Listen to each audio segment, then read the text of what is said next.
What is going on, everyone? My name is Jut Sayin and welcome to another video today, guys. So as many of you guys can tell from the title of this video, I want to do some few breakdowns, some few key points from the gameplay that we actually got from IGN and also the interview that they did, because they said some few interesting stuff in that interview that I want to break down and explain to a lot of you guys so you guys can get a better understanding of this game, because this game is gonna go down in history, guys. I can say it right now. But enough being said, let me just jump straight into the gameplay, the open world gameplay, some few fighting mechanics and see a few Easter eggs that I've noticed in the gameplay that we got from IGN earlier today. But any further ado, let's begin, guys.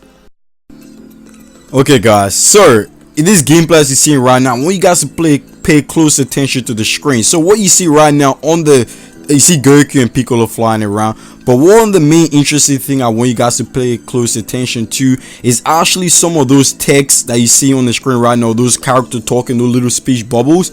Those are very interesting. The game developer actually said those things are actually Easter eggs. Those speech bubbles are actually from characters that Goku basically encounter in the story mode or encounter in the story of Dragon Ball. So those are not just there for fun. You can actually interact with all those characters and do some side mission with them. A lot of them have some few interesting things to say, and you might get a hint of which one of those characters those speech bubbles are coming from. Another interesting thing, as you can see, we see Goku and Piccolo flying around. We can also see Goku flying over this bridge, and this bridge actually shows people driving cars around. So that's very interesting. This game will be an open world game, but the game developer said it won't be too in depth as an open world game, but it's basically like a version of Legend of Zelda, Breath of the Wild, and other games like Kingdom Hearts. So that's what this game is kind of based around. But anyway, let's move on to the next one. As you guys can see, we see Goku encounter Aider, or basically Android 8 from Dragon Ball, and like I was saying, going back to those speech bubbles, when you interact with those characters, you can actually do side quests, and this is what Goku is actually doing with Android 8. So if you interact with those characters that have those speech bubbles that appear on the map or on the screen, you can actually encounter with them and they can actually make you do some side quests. So as you guys can see right now, we see Goku doing the side quest, which is called the Gentle Giant. So basically this mission got Goku to basically go and fight a robot from the Red Ribbon Army. Or another interesting thing I want to talk about is what you guys see on the screen right now is actually the Dragon Raider showing the world map. As you progress through the story, guys, or as we progress through the story, you can basically unlock more areas for Goku to access and do more missions, basically. So one of the main interesting thing I really did enjoy from this trailer is actually the gameplay. We see Goku fighting this robot from the Red Ribbon Army. As you guys already know, this is basically a side quest that he's doing for Android 8. So Android 8 doesn't really like these robots around. He's kind of worried, so he's getting Goku to complete this mission for him, and you actually get rewards from each of those characters. So each time we complete like a side quest from those various characters, it could be any one of those characters like Yajirobe, Korin, or Kami, or any one of those guys. They will give you rewards, and those rewards are actually very, very important because you can use them in the story mode and use them in various fights to level up your character and improve the attribute points. So that's another cool thing that the game developer actually says. So in these side missions, they're very important, guys. So you should actually do not avoid them because they will help you to level up, because your character do need to be leveled up to progress through the story mode. This game is so similar to Legacy of Goku and Beast Fury. It's not even fun. This is basically Legacy of Goku. The only difference, the name is called Dragon Ball Z Kakarot. That's the only difference. But this is Legacy of Goku, guys, because you can level up your character.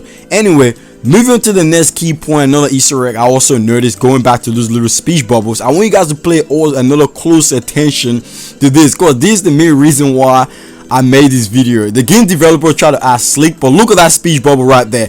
I'm gonna read it on the screen right now. It said, how long do we have to keep waiting, or how long do we have to be here? And that speech bubble, that line actually came from the Pilaf gang. You guys can see right now, you guys can pause it and see it for yourself. That line actually came from the Pilaf gang. So we can see Pilaf, Mai, adult Mai, not Mai from the future, but Mai from Dragon Ball, and that little doll character that's that part of the gang.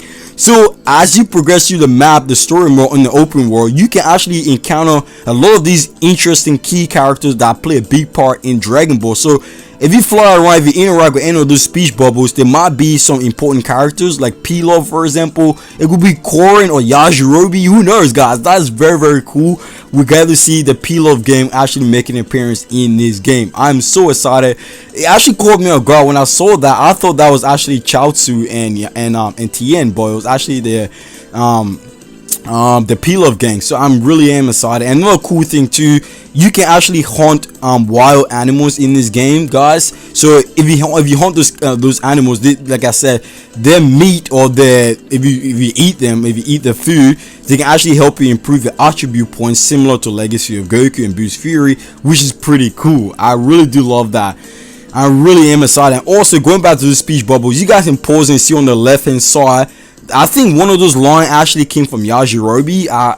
One of those lines actually caught my attention. It feels like that was Yajirobe talking. I don't really remember what he said, but you guys can pause it and read it for yourself. But that's another cool thing, guys. Those speech bubbles are actually very, very important. They may be side quests, but they're very, very important, guys. So pay close attention to it. So when this game does come out, I'm going to be doing a lot of those side missions because it's very, very important. Anyway, moving to the next one I really want to talk about. This is the one that actually caught a lot of people's attention, is the fact that the game developer, IGN, actually asked the game developer if we gotta use other characters instead of Goku. They didn't really say yes 100%, but they did kind of hinted that we might be able to use other characters, because you guys can see Piccolo is a support character to Goku. He's level 5, Goku is level 4. So when, for example, in the Saiyan saga, we know Goku died. So while Goku is dead, when the Saiyan come to Earth, you might be able to use, I think we will be able to use 100%, we will be able to use Piccolo, Gohan, and Krillin. So you can use those characters. It won't just be Goku, guys. You will be able to use this character. And also, the interviewer said, one of the questions I was asking in the interview, they said, will this game go all the way to the Buu saga, and also not just the Frieza saga? Will it be able to go all the way to the Buu saga and the Cell saga? They didn't say yes, but one of the key things they did say, they don't want to disappoint the fan. They want this game to be focused mainly on the story mode, the true story mode from the manga of Dragon Ball Z. So yes, guys, this game will indeed go up to the Buu saga and the Cell saga. They didn't really say anything about movies character, because that was one of the questions I got asked. They tried to avoid that, they tried to be slick, but we will get movie character as a secret event. Similar, if you play the Buu saga, the Boost Fury game and Legacy of Goku, you know you do get to unlock a secret events or like a DLC event in that game, and you do get to unlock and fight Broly, Janemba, all those guys. So yes, guys, this game will 100% go to the Buu saga, and also we will be able to fight Broly from Dragon Ball Z, not the new Broly, but from Dragon Ball Z and other stuff. So yes, guys, we will have that. So don't be disappointed, guys. This game will live up to like I said, this game will go down in history as the best Dragon Ball Z game of all time, guys. I'm 100% gonna be honest with you guys. This game will go down in history as the best Dragon Ball Z game. This game, I see like a better version of Ultimate Tenkaichi. Ultimate Tenkaichi could be like this, but instead it was rubbish, as you guys know. But anyway, guys, that's all the key thing I wanted to point out. This game, like I said, I'll go back on everything I said. This game will go up to the Buu saga 100%. We will have Buu fight, and we will have the Angel saga also, and this game will indeed have secret events, for example us fighting Broly and fighting all those other guys. So that will happen, guys. I am so excited. The gameplay looks so beautiful. Another thing before I end this video, I was worrying about the gameplay, is that most of the gameplay that we're seeing in this game, we see the character fighting in the air a lot. I don't know if they're going to be able to fight on the ground, but I do think we will be able to fight on the ground, especially the fight that we see Goku going up against Nappa in one of the trailers that came out earlier yesterday. So yes, we'll be able to fight on the ground, not just the air, because that was one thing I was kind of worried about. So for those guys that are wondering, yes, all those stuff will be implemented, and stage destruction is in this game. And like I said, guys, I predicted this for a while. Grade 8 battle or giant fights is in this game. I predicted this for a while now. A lot of you guys wanted to see this. A lot of us, the fan, wanted to see this in the game, and that's 100% happening. But any further ado, guys, I don't want to make this video too long, but I just want to break down some few key points that were actually in the gameplay trailer and the interview that IGN did with the game developers. But any further ado, guys, if you guys are new to the channel, please subscribe to the channel if you're new. My name is Judson. Have an amazing day, guys. I'll see you later, guys. Peace out.